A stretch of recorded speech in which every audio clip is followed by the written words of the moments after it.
All right, welcome everyone. We'll give a few more minutes for everyone to join. Maybe 2 minutes.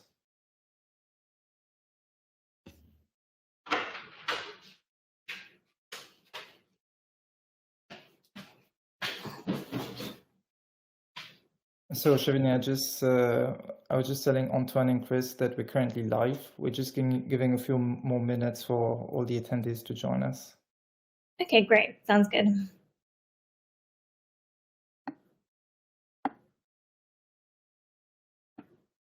How do I pronounce your last name, Shivani?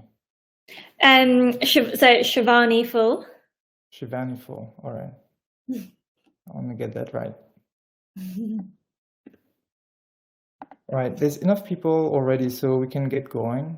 So welcome everyone to a new webinar on the Web3 CFO Club, which today is on fundraising in Web3.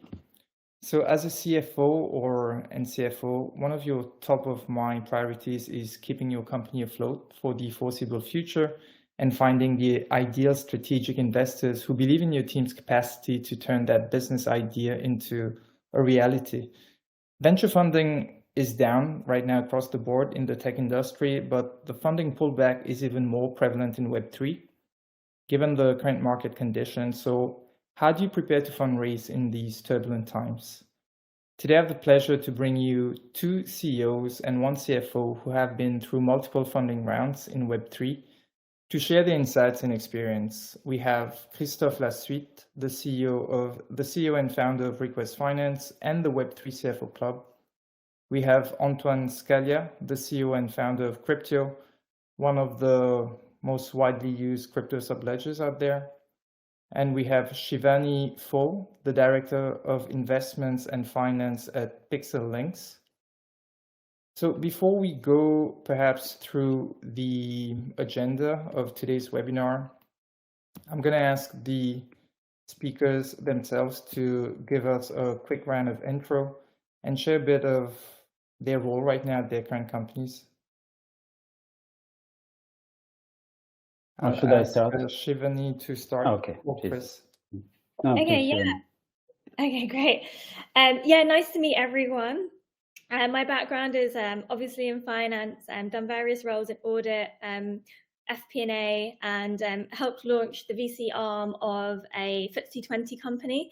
And now I'm at Pixelynx, which is a post-series A Web3 music platform.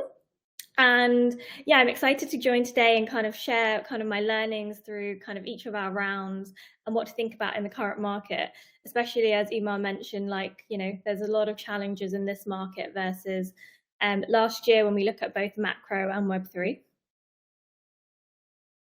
Yeah. Chris, you want to go? Okay. Nice to be there, the 3 of us, and with you, Umar, and everyone. Nice to meet everyone. As for myself, I'm an ex-CFO. So basically what happened in my career, in a few words, is I did some business studies. Then I've been a CFO when I graduated. I worked in, I think, 8 different countries. And after my CFO experience, I started becoming an entrepreneur. It's now my 3rd adventure as an entrepreneur. And now I'm basically focused on Request Finance and the Web3 CFO Club, and Request Finance helps CFOs make payments. The Web3 CFO Club obviously is helping CFOs in their own challenges. Hi everyone. So yeah, my name is Antoine. So started Cryptio 5.5 years ago, so a long time ago. So I guess some of you know us. We are like a crypto subledger and back office platform for digital assets. We work with mostly large crypto native organizations and financial institutions, and we help them automate all the financial reporting processes. We've raised, because it's kind of the topic here, we raised a little bit more than 12 million so far across one first very small accelerator type of round very long time ago.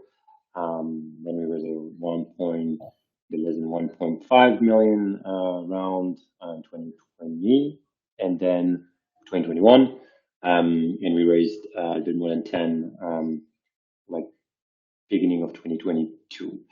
I guess the thing that is kind of interesting, and I think that we'll discuss here, that we went through, given that we started 5 years and a half ago, we went through different cycles in crypto as well as in tech. So we tried to raise some money in like very tough bear market. So like the 2018 bear market was like nothing to do with like the current market now. So raising money at that time, especially so in crypto, was extremely difficult. But we also went through like very bullish cycle where like every single VC out there wanted to put money in companies, crypto related companies. So we've kind of seen everything. But yeah, very nice to be here. Thanks, Antoine. So what we have today on the agenda for you guys is we're going to go through what does it mean to find the right investors, what are the Web3 fundraising fundamentals, how do you set KPIs and goals, some of the valuation tips that our speakers have to share, and the overall idea of how to sell your business through a story and a pitch. And lastly, we'll have a Q&A at the end. So I ask everyone to, as we go along, you can insert your questions in the chat area and we can take the questions at the end. Little disclaimer that I always like to share before these webinars is that the webinar content is for general information purposes only and is not a substitute for consultation with professional accounting, tax, and legal advisors. And we do have a few attendees joining today who are not members of the club. So I always like to take some time to tell you a little bit more about what we do with the club.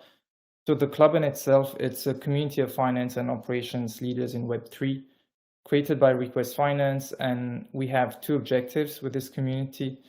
It's to share best practices for Web3 financial operations, and it's to allow yourself to network with your peers in Web3.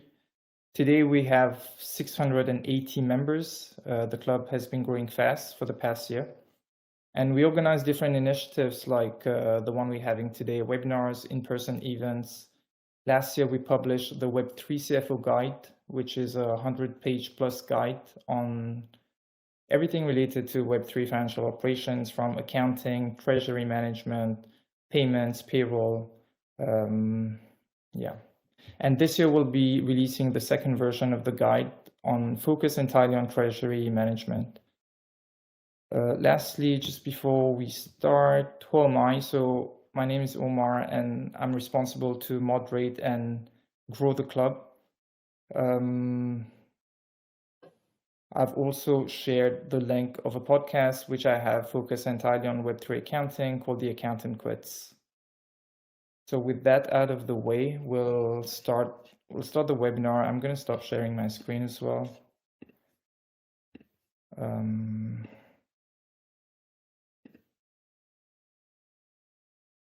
All right. So the first question today is on finding the right investors. So there's many reasons behind securing investors, and an investor would fund your startup if you proved, like I said in the intro, that you can turn an idea into a reality. So once you've identified these potential investors, you've conducted your due diligence on them, how do you then select the right investors for your startup? Maybe I'll ask Chris to start. Yeah, so usually that's a question that investors are asking themselves. Of course, it's very important to choose the right investors for your startup in your industry. The way I think about it is those are people you want and you need to spend a lot of time with a trusting relationship.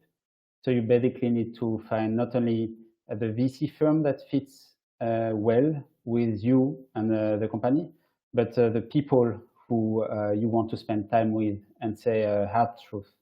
One of the things I measure as well is I measure how I feel with the investors I'm talking to. I also measure if I feel challenged. And basically when a VC is not challenging the founder, unfortunately, that's not the relationship you want. In my opinion, you want someone who is gonna push you and push the company to do even better. Do you have an example, Chris, of an investor previously? So I have a very good example with Baldotan. So Baldotan is one of our investors, and with Baldotan, my relationship with Maxime there, I found it very interesting because he was critical and challenging from day one. And I honestly thought a lot about it. I was like, okay, but is that a good thing or a bad thing? And I ended up understanding that I consider that's a bad thing. I'm not there at a board meeting to feel good after the board meeting. I'm there to make the company better. And I don't regret that. I think that's a great choice. Another experience I've got is I went through the Y Combinator in San Francisco. And the Y Combinator is a very psychological machine where they challenge you a lot. But in this case, not once a month in a board meeting, it's every day for 3 or 4 months. And I think that's very important. Yeah, you're not there to feel good. Not only feel, I mean, you're there to feel good with the people you are speaking with, but when you are speaking about the business, you want people to challenge you. Yeah, and I'd love to build on that and say, you know, you have two types of investors really. You have passive investors and investors who will give you their time and support you throughout your journey as a company. And if you look at kind of those investors who are going to support you throughout your journey and VCs, like 30% of VCs' time go into actually supporting their portfolio. So it's really important very early on, like when you're thinking about your investors, you have the right mix of investors and the right people coming on to help you grow your company. And as Christophe said, you know, challenge you when you can't see kind of the clarity that you need and to help take your business to the next level. Yeah, and I think just to add also on that, I agree with both of you said. Like it's, I think especially in crypto, it's also tempting to have like go for like the industry experts, go directly to like the crypto native funds and stuff like that. I think that if you want to build like a massive business in an industry that you were like kind of betting on, you need also to have like the most important is to have investors that can think about like through like sort of first principles. And so some people that have seen you know, some companies and some industries grow from like very niche to like at sort of global scale. And these investors are investors that might not be industry experts. And so yeah, I think this is very important. So like for us, for instance, we don't have that many crypto native VCs on our cap table, and we didn't. And this is really on purpose. We wanted actually because also we were building like a SaaS business, and the challenges that we're facing are way more related to growing a SaaS business than being a crypto startup. But also because if you want to, like these people that we have on our cap table and on our board, like they might not be crypto experts, but they are way more useful to think about very long-term strategy and like the vision and how to get there and all that stuff, rather than have just people that are just like working in crypto day and night. But on the other side, there's something that is very also important, which is kind of sounds a bit ridiculous, but it's maybe some of you have tried to raise some funds can relate to that. Is like you need also, they are not industry experts, so they also need to be, they need to have like the right level of humility. They need to be humble people in the sense that they're not here to tell you exactly, you know, what you should do on a day to day, because they can't, because they're not in your shoes, because they don't know the industries and your kind of relationship. Basically, obviously, they will learn along the way. They're here to help you think about the strategy, the high level stuff, and how to execute. And they're not here to tell you exactly on a day-to-day basis what you should do. And you can feel that when you start on the first meetings with some VCs, that some people that you met directly, you can feel that some of them that are not industry experts will start to like, you know, not be aggressive, but will start to challenge you on some very specific things that obviously they have no idea about. Rather than being more in a sort of constructive conversation, saying, hey, help me understand this and understand that. And slowly they will challenge you on some stuff, but some stuff where there's some ground. Usually people also kind of just challenge you for nothing on some very specific things. So you need to have, like first principle thinker with like very humble people. And to add on this, I like it when the VC or the person we are talking with is actually instead of sharing his or her thoughts and his or her recommendations of things to do, he or she just shares his experience, like something that happened in his knowledge. And that's helpful because you don't feel like you need to do anything. You just understand another experience and can build on that.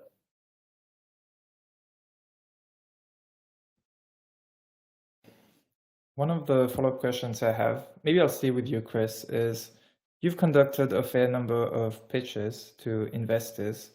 Do you have an example where maybe you scared an investor away?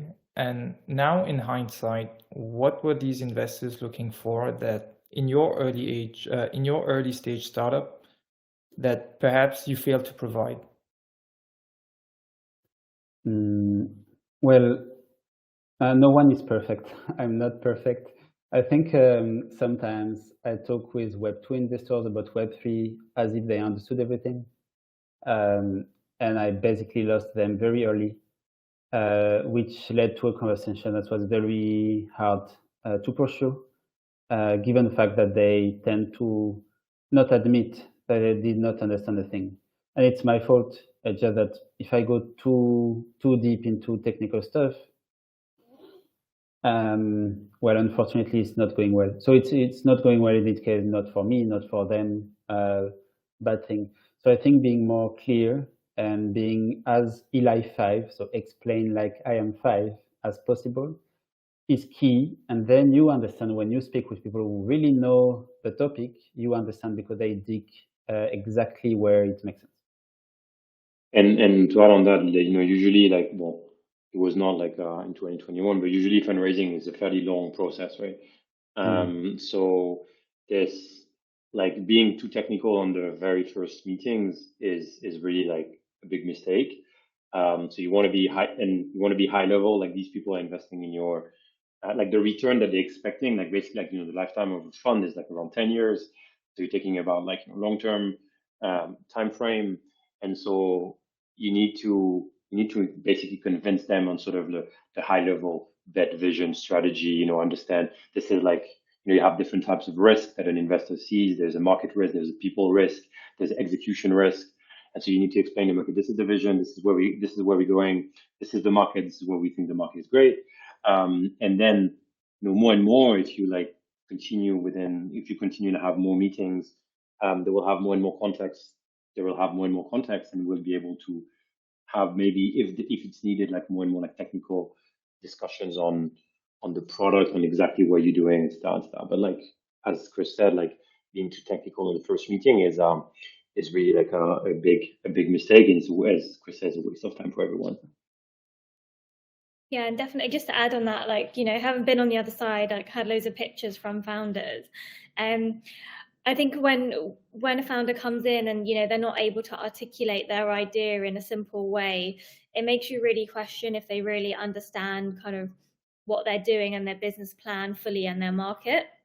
So I'd always say, cut all the jargon, make it as simple as possible to help you close that deal.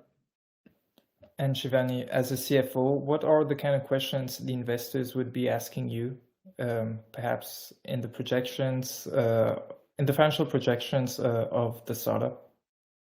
Yeah, so it really depends on what stage. So if we talk about like the pre-seed and seed stage, I think honestly, after about 12 months, all the numbers are they're a bit of a dark art, and that they're not going to always be realistic. Your business will probably pivot about 10 times before you really land on something. So I think making sure your business model is really built on unit economics and is realistic in the market that you're in and can show good fundamentals, I think gives assurance to someone on the finance side that you understand that how you're going to use that money in a way that's going to be most efficient. Yep. In pre-seed and seed, you need a market and a business model. And then Series A and later stages, you actually need a proper forecast. Yeah, at the So- Series A stage, you go into a lot more detail in terms of like, I think your revenue model and forecast becomes very, very important, and how you show your, for example, your go-to-market strategy and your pipeline and how that's going to materialize is also becoming a very important question for investors as they look at these models.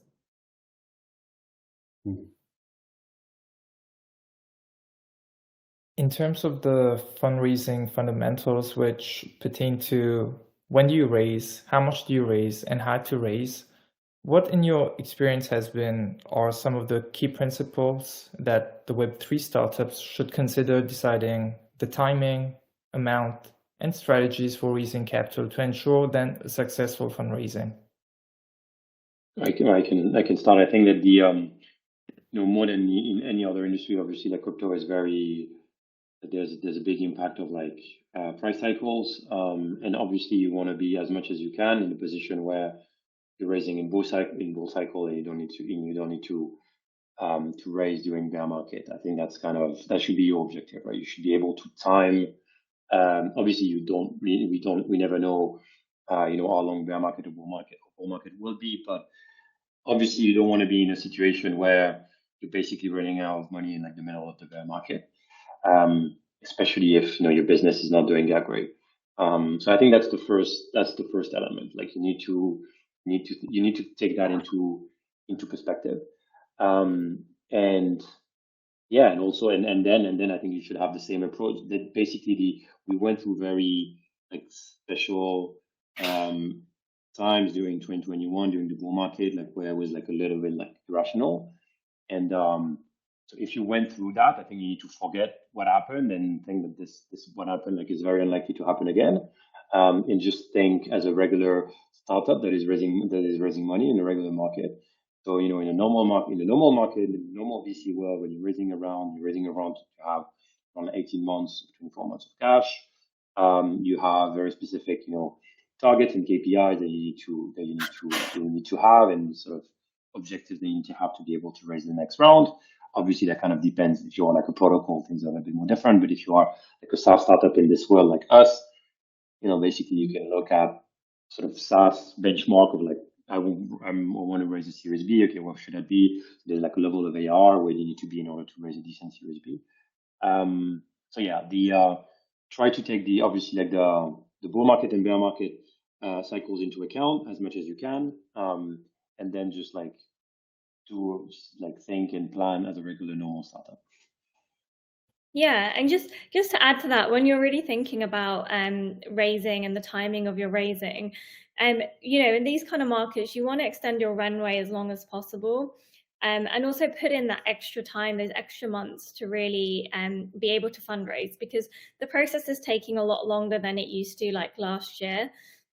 And if you look at kind of what's happening in the macro environments to really understand that, VCs obviously, last year they had a lot of capital flowing around, and they were actually in a lot of competition to get the good deals. Now that's completely changed. They now have the pick of all the best companies that they want to invest in. And what you're seeing as well with interest rates being so high is you're seeing the LPs that actually fund the VCs now have really good other alternative investments to grow their money, and not just VC as a way to get a return. So all those factors are coming into play and kind of seeing what you're seeing in the market at the moment. So yeah, making sure that you are really clear on kind of how much you're raising and what you're going to achieve with that raise that Antoine kind of already talked about is really important, because you want to be raising enough that will get you to achieve the KPIs and get you to that next stage. That's what's really key. You can do extensions and things like that, but you really don't want to be doing that if you don't have to. So being really clear is really important in this market. The other thing I'd say, talked about, like, you can look at industry averages when you're looking at pricing the pricing of your company. That's really important to make sure you're kind of in line with the market and not going in at a very high price. You can also do a lot of things like, for example, price discovery. So very early on, you can start to talk to investors, tell them how much you're raising, and also see what they price you at. And that will give you a bit of a consensus as to how much you should be raising at. Because because it's quite difficult to go out to the market at a higher valuation and then bring that back down. It's not a good impression.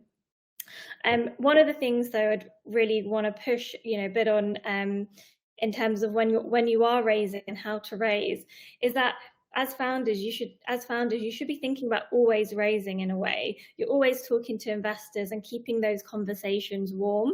So when it comes to that point that you are looking to raise, you're just going into that relationship that you already have and you're closing it, which makes it a lot easier. So doing things like quarterly updates, talking to investors, every couple of months is really important.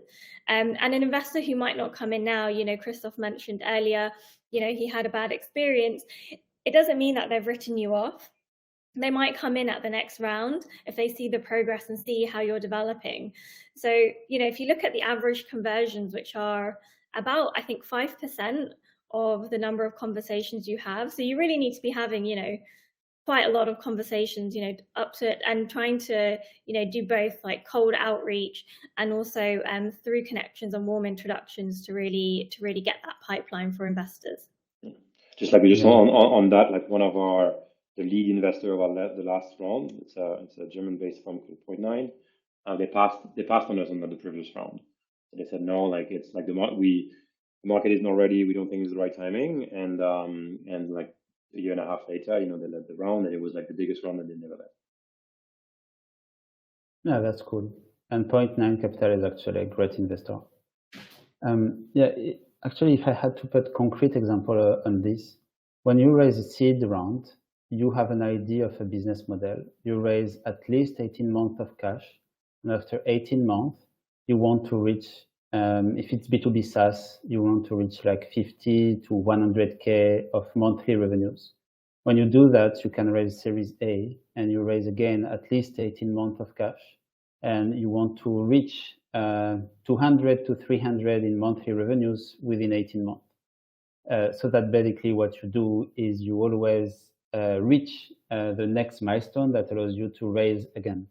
And that's the path where you speed up. So investors are there to bring you money that you would make in the future.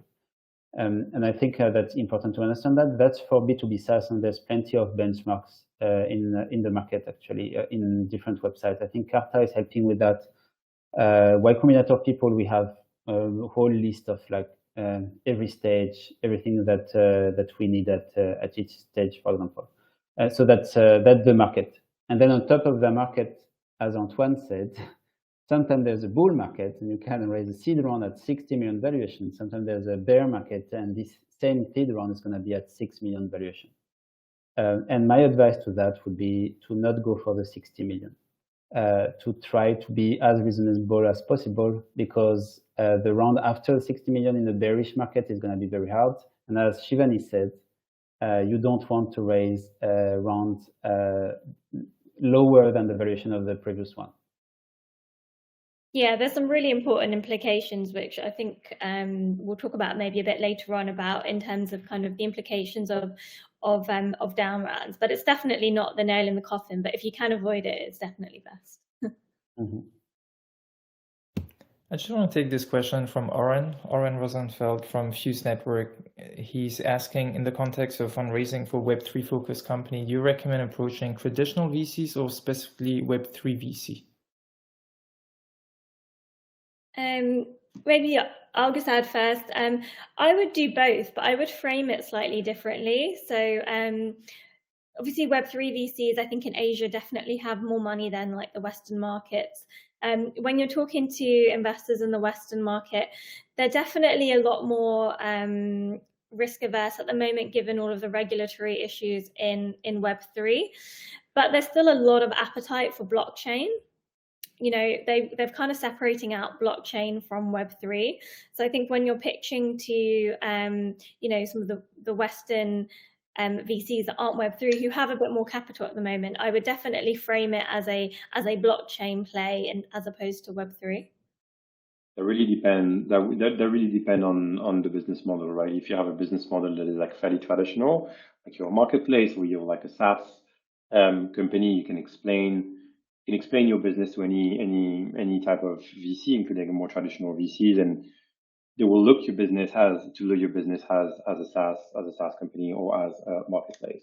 If you're a bit more sort of hybrid or a bit more sort of Web3 native model, maybe what you want to do is eventually, if you want, my really like conviction is if you want to have a very successful business, at some point you need to convince large traditional venture capital firm with like big brands and go way beyond like just the crypto native world. It maybe what you want to do is a little bit like you will do at a very, very early stage where you want to convince whatever industry you are, you want to convince your first VC. You try to create a little bit of FOMO, a little bit of momentum in your round by adding people that are like the most like kind of the easier to sell to. So you go to angel investors, for instance, like kind of in your industry, and you will try to sell to them, you know, the first 100K, 200K, 500K, a million in your round. The first like part of money will be filled in by these people, and then you can leverage that to a traditional VC and say, hey, we're raising like 2 million, already have 1 million or 500,000 that is filled with all these top people, and here you have way more chance to close that VC that if you go directly to him first and say, hey, like you want to put like 1 million or 2 million like total round. And so you can kind of do the same thing also in this case with like crypto native VCs. Crypto native VCs, they have to deploy capital anyway. They raise a lot of, they're like also kind of on a great spot because some of them raise like $1 billion fund. And there's like, if you look at the opportunity out there, like it's difficult to imagine how they will deploy that capital, given like, you know, the number of like good companies, the very limited numbers of very good companies to deploy funds to. And so if you are a good business, a good Web3 business, you will find some of these guys that will be happy to put money in your round, and then you can leverage that to basically create a little bit of FOMO and momentum with more traditional VCs, because also you need to remember, even in like bear markets, like, you know, the main driver of like VCs is basically. I'm moving to the, sorry, Shivani. And as I say, yeah, the main thing is also, you know, everyone wants an exit. That's the main thing that they're looking for. So whenever you're pitching, it's like really think about, you know, how you can pitch the exit for the investors. Yeah. I'll move on to the next topic, which is on setting KPIs and goals. There's this quote from Peter Drucker, one of the productivity gurus, who says efficiency is doing things right, but effectiveness is doing the right things. It's a maxim that I try to apply every day, but obviously I don't always succeed. Chris and Antoine, as founders, no one is really telling you how to spend your time, but prioritization matters, and having clarity on your company's KPIs is crucial. So for Chris, Request Finance, you had a seed round last year. This year you launched different monthly subscription packages. So prior to that, the pricing was quite low for using Request Finance. So how has your KPIs evolved from last year until today? And do you have examples of different lesson learned from KPIs that were not helping you to move forward? Well, indeed, the KPI we choose for our company, especially we need to choose one main KPI, is very important for how you're going to run the business. So that the direction that we set up for the whole team. It's easier, especially for a SaaS business, when you have revenues as a KPI, because actually what you want to measure the value that you provide to your clients. And the best measure of that is how much they are willing to pay. So if you have revenues, so like a monthly recurring revenues as a main KPI, that's actually helping to measure the right thing. But at Request Finance, we started with a transactional business model that was an idea with Web3 blood. So that's basically what Web3 maximalists thought made sense. And it actually helped us to grow the product with hundreds of businesses. A few learnings is that when you turn on subscription, you tend to lose some of the clients, and that's okay. You keep the ones who see the most value. So we kept, I think we kept exactly 80% of all the medium and big clients. So that was like above our main goal. And we actually learned how to focus even more. So basically we we build the things that make sense for the people who have the biggest pain that we solve, rather than building things for a bigger community. I still think it makes sense. So there's this freemium model, for example. It still makes sense to onboard many companies, even though they don't drive all the changes that you make for the company. And I still think it makes a lot of sense to measure only one KPI. So in this case, revenues. One of the Y Combinator lesson about KPIs is that you need to have one KPI that you look at every day and that the whole team looks at every day. So you basically you paste the KPI on your fridge in the co-working office, for example, or you just make sure that everyone sees it in Slack if you are remote, like request balances. Yeah, and I guess maybe just to add on that, like the so I think that I agree 100% with what Chris said. I had also that there's something depending on the market, and especially in our market, there are like nuances to just having like one single API is like the main driver for everything. Chris mentioned that they're like, when they release their subscription products, like they managed to focus more on kind of the good customers, and the people were not seeing that much value kind of left, which was okay. I think this is in a very early market like crypto, you need to be very clear on, or at least clearer and clearer on like what the future will look like and what a good customer is. And so on what, like how you should optimize the company, the execution of the company and the roadmap of the product on. And finding a KPI that can also focus on that, or a series of KPI or indicators that focus on that, basically so that then you can have a story to investors saying, hey, if you're investing in our business, you're making the main risk that is attached to your investment is a market risk, right? Because you can't make $1 billion company with the current market. It's impossible. Even if you serve everyone and you upsell everyone, it's not possible. It's too small. And in some cases, some of these companies are also dying. So there's a market risk. But then if you sell the story of like, we believe that the market is going in that direction, you're going to see more and more of that type of customers, that type of use case, and we're optimizing everything in that direction. And look at the data, especially on this type of customers with this type of go-to-market. We're actually having a pretty good traction, and we're kind of winning in that category. Basically, this is even more in an early market, like showing that you are executing well on a very focused vision. Is even more important than like the global bottom line, the KPI, like the total AR. Because for instance, in our case, we know that in our portfolio of clients, like there are some customers that maybe the exact same customers that Christophe mentioned, which like run away from requests when they activate the paid subscription. Like this is not, I think we share the same vision here. You don't want to optimize the business for that type of customers, and so all the AR that is related to these customers, all the churn data that is related to this customer, like is not relevant. So you need to find a way to move that away, filter out all this part, and really focus on the thing that is very relevant to your vision and where you think your business and the market is going. Yeah, and you go ahead, Shivani. Yeah, I was just going to add to that.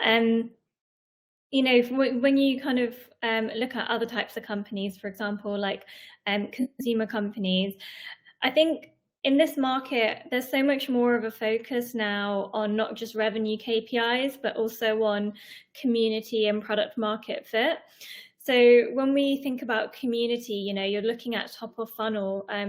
Investors want to see, that there is interest for your product, and community market fit KPIs are really about, how many people are using your product daily, and showing that there is some stickiness to your product.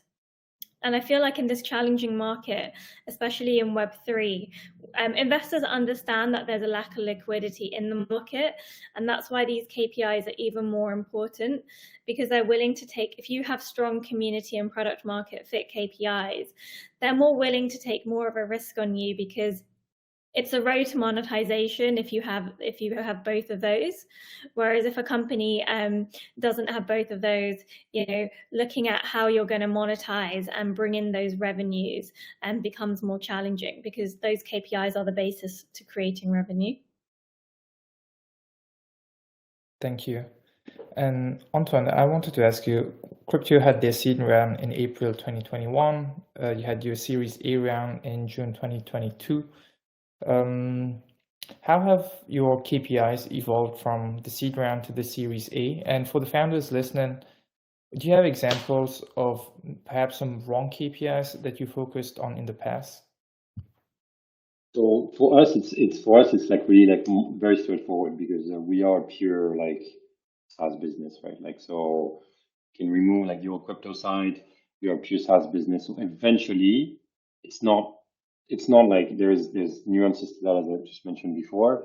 But eventually, the KPI that matter, like the targets when you raise the first round, and then when we raise the other round, you know, like the KPIs on like what does it take to go to the next stage was very clear. For the ones that don't know that and don't know these milestones and have a SaaS business, I invite you to look at this sort of tool that's pretty famous in the industry, which is like a SaaS napkin done by this VC called Point9. And basically here you have a napkin and you have the different stages from like, I think the seed, Series A and Series B, and it tells you what you need to look at, or what you need to have in order to raise the next round. So I guess that this is like, and especially now that, you know, like we've went through like the Series A stage. So like at Series A stage, basically, if you want to go to the other stages, you need to like the narrative is not enough, right? So the KPI is important. And so since then, you know, we've been pretty lucky to kind of meet our targets. But as I mentioned, now in this early market, what is as important, if you want to raise really like a great round, you need to hit your target, but also you need to have a very strong, like the narrative is still very important. You need to have a very strong narrative on when you're winning on your market and what is like the big picture. Because what you're seeing is that in loads of different, especially you can look in crypto, but you can look at in tech in general, is that in these very early markets, investors have the opportunity to invest in like the future. It's not definitely not winner takes all, but it's definitely, you have at some point you have like very clear dynamics between like there's one player or maybe a couple players, and then deposition all the other players, and the other players have to like focus on some very specific niches, and they share like a very small part, like very small sort of bucket of revenue. And if you look at Fireblocks in the custody world, if you look at chain analysis in the compliance world, you can see that at some point there's an inflection point in these markets where, you know, like one company kind of deposition all the others in terms of revenue. It's like the curve is like that, right? So even though even if you are still at the very, very, very bottom of that, you need to really have a very strong narrative and a lot of like evidence that you are this company that is going to deposition all the others. So yeah, these two, there's a lot of like sort of signals, which are not really KPI, but a lot of signals that we look at in this, plus in SaaS napkin. And if I could just add, like, if you think about from an internal finance perspective, which I think a lot of the audience are here, your KPIs are, you know, they tell the story behind the numbers, but not just for investors, but also for you in your role, like internally. So for example, you know, tracking KPIs, you know, you can tell early on if you don't have your community KPIs, your top of funnel, you know, for example, that revenue isn't going to come through. So it can be quite powerful for you if you understand those KPIs and you're tracking them to work out how your business is going to execute, and starting to preempt kind of the issues and maybe some of the finance issues, like overspend on marketing and not seeing your return, or not having that top of funnel on marketing, and, you know, mid-month maybe thinking about, okay, do we need to pause what we're doing and change our tactic to enable us to be using our resources in the most effective way. So those KPIs are really important as well to you in your finance role, to help you understand how the business is executing. Joe asked a question, but I'll take that question in a bit. I want to move on to the topic of valuation first. So since you've all done several fundraising rounds, what's been some of the learnings you have regarding valuation of your companies during the fundraising? This could include any tips to founders around their cap table, anti-dilution clauses, any employee stock ownership plans that you'd put in place.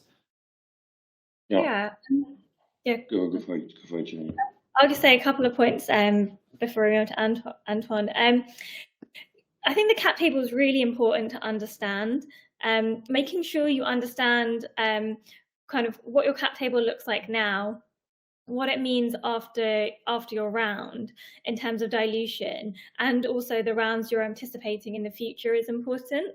And there's also other things to be wary of, like, for example, when you're thinking about your employee pool and your advisory pool, you really want to be getting those in at your seed stage.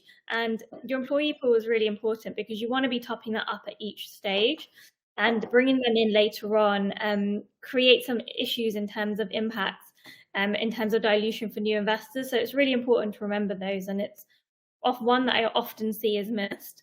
And then just, you know, as we talk about dilution, and we kind of already touched on down rounds, and I'm sure like Christophe and Antoine will have, like, you know, quite a lot of points around this.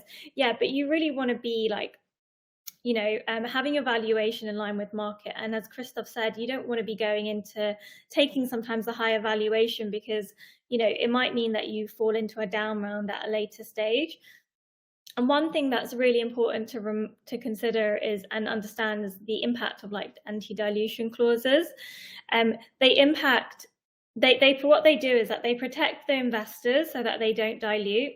And there are two types of shareholdings. So the investor shareholdings are protected, but what it means is that founders' shareholdings aren't, and you're diluted down quite significantly to balance that out. And these clauses are like the norm, you know, and in a market that's more challenging, there are going to be more challenging clauses. But, you know, it's not the end of the world. Like, I'd love to use like Instacart as an example. Their last private round was at 40 billion. They went public at 10 billion. So that's, you know, 25% of their previous valuation, but they went off to, you know, a really successful launch onto the markets. So down rounds or lower valuations aren't the end of the world. And you have to do what you have, you know, what's best for your business to continue it. So always keep that in perspective. You know, the markets change, but you have to do what's best for the company. Yeah, maybe just to add on that, like especially at the early stage, just like valuation doesn't matter. Like if you're raising like a seed round or a Series A round and you're trying to optimize valuation, it's really like you thinking of like the old problem really in the wrong way. Like it's the only way that you can think about valuations, because then you can flex on LinkedIn and say, hey, we've raised like at this valuation, which is something that happened a lot in the last bull market. But it's stupid, like in the sense that the only value, like the only number that matters is like the valuation when you're exiting the business. It's the valuation when you're exiting the business and your stake, which comes down to what Shivani was saying. So you need to be careful about your stake, but you don't need to care about the valuation amount, especially because you don't want to put yourself in situations where like a lot of companies are right now, which is you optimizing the valuation. So you go to a lot of different VCs and like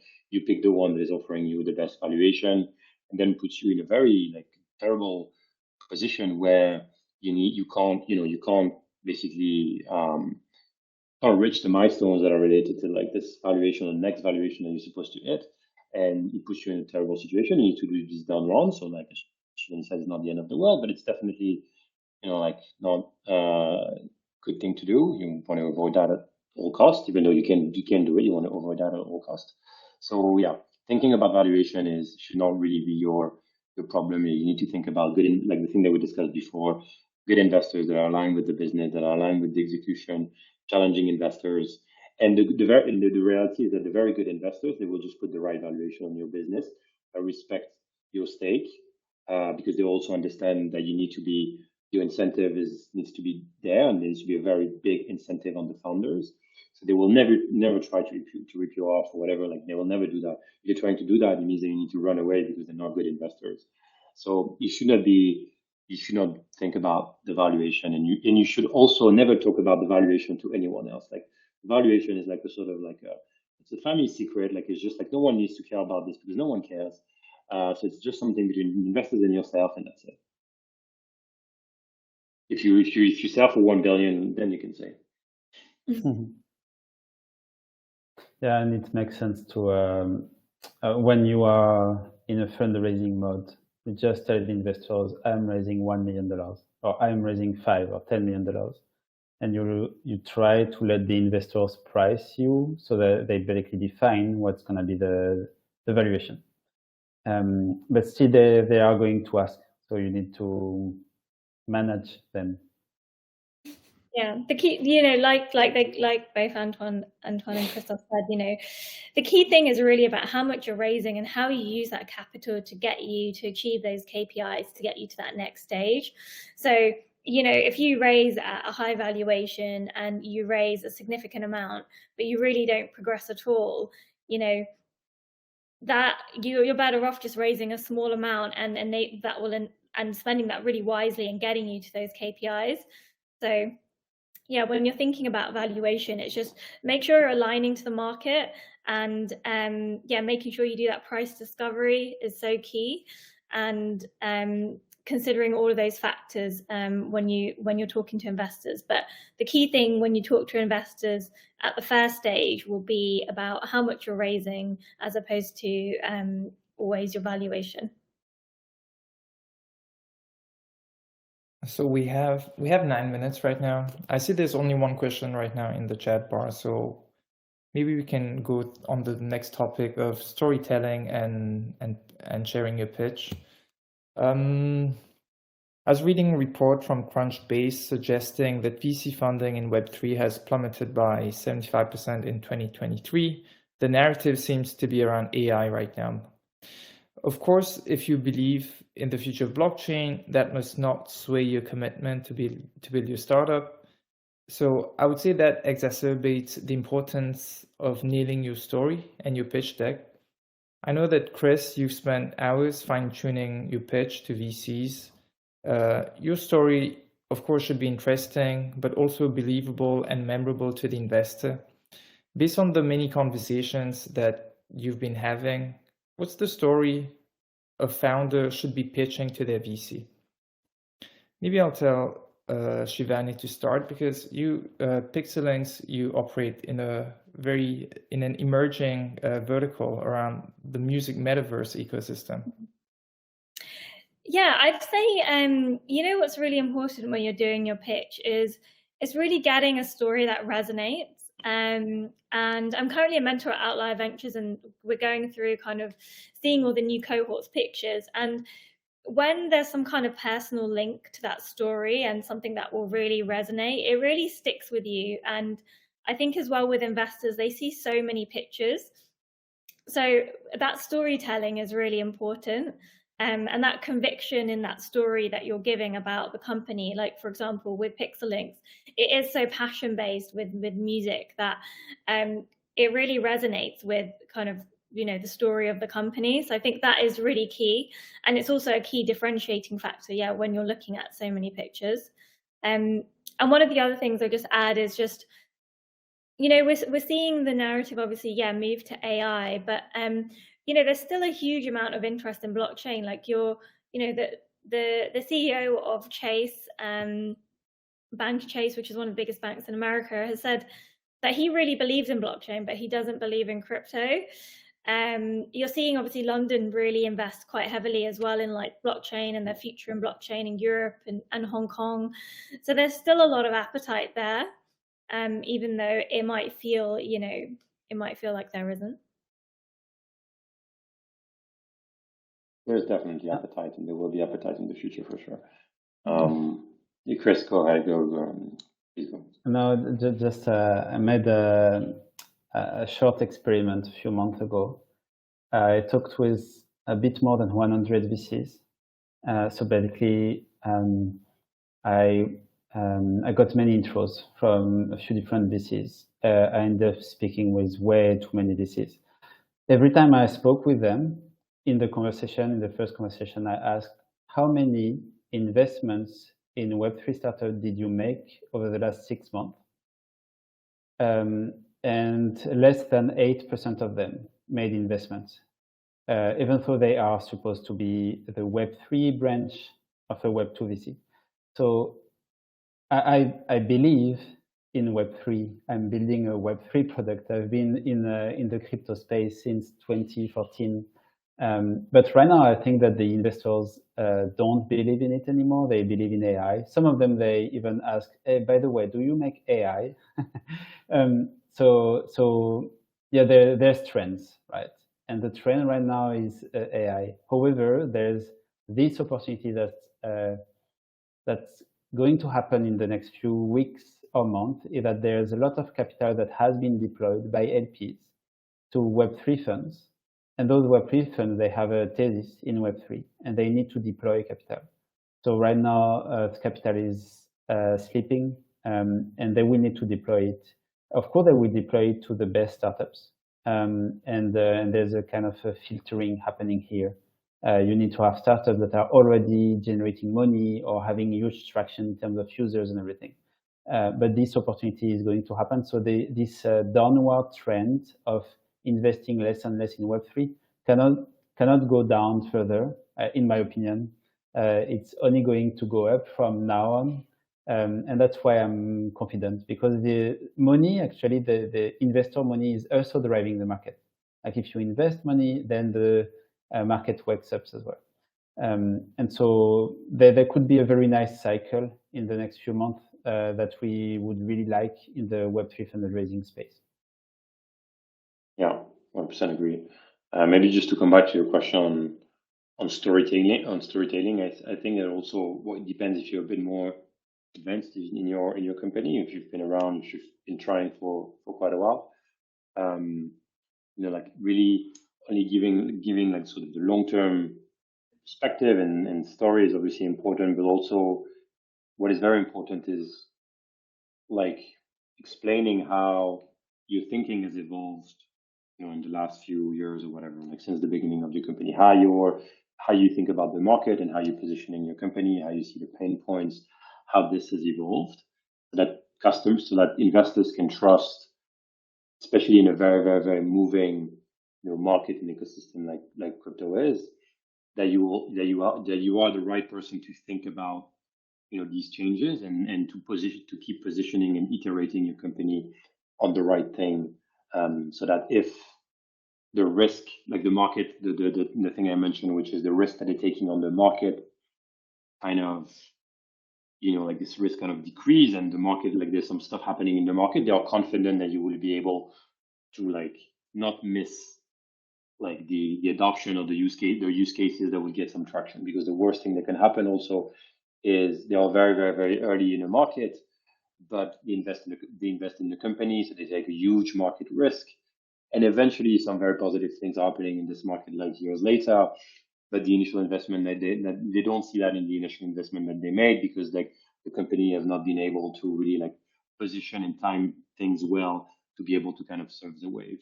So in how you tell the story, being able that you like articulate how you think about this and how your thinking is constantly evolving, I think is very important.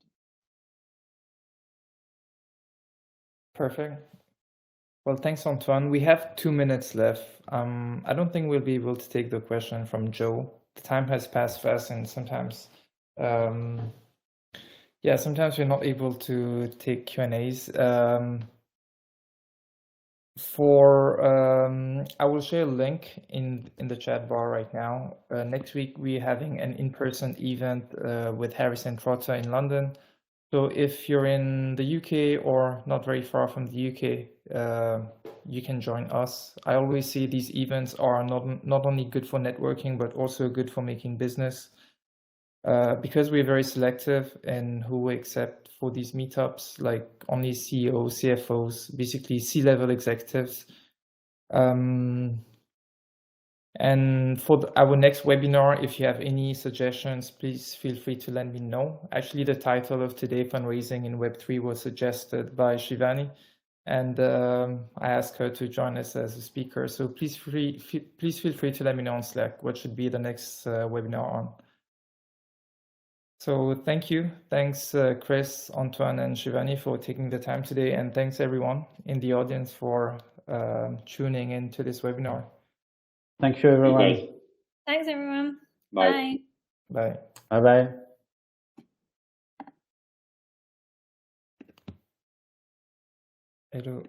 I will stop.